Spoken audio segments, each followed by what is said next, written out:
Have we mentioned yet that we're just hours away from the launch of the historic Artemis II mission? And with that, high-pressure moments for the team and the spacecraft are already here, and they are there on the ground. You're looking at Mark Strassmann. He spoke with them, and he's joining us now from the Kennedy Space Center. Mark, I can imagine, but tell our viewers, what is the launch mood there today?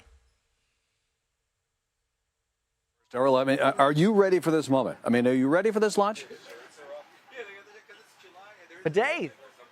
Okay. Okay, good.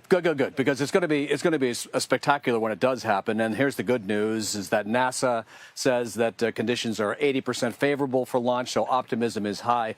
But you got to be ready for anything. And if something goes wrong, NASA hopes it's ready. Every tick of the countdown brings Artemis II closer to NASA's new era of human moonshots. This is where I sit.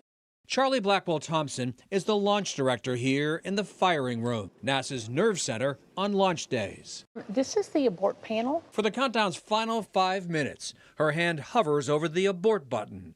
Press it, and the capsule ejects itself into the Atlantic Ocean. Your hand lives very close to that red button for the last 5 minutes. Yes, it does. Because every second counts.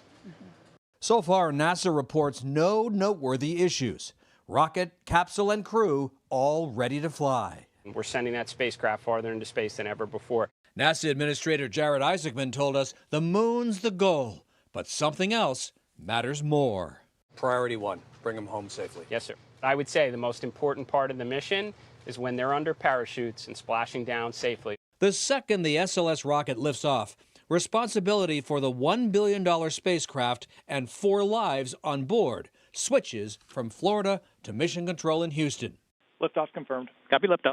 And Flight Director Judd Freeling. You're trying to always think 2 steps ahead of the vehicle. Especially challenging the first 8 minutes of flight when the SLS rocket is climbing to space.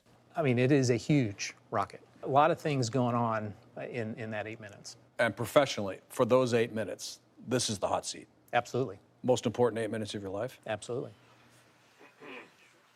So, a crowd of roughly 400,000 people, by one estimate, is expected to gather around Kennedy Space Center to watch this big, splashy launch.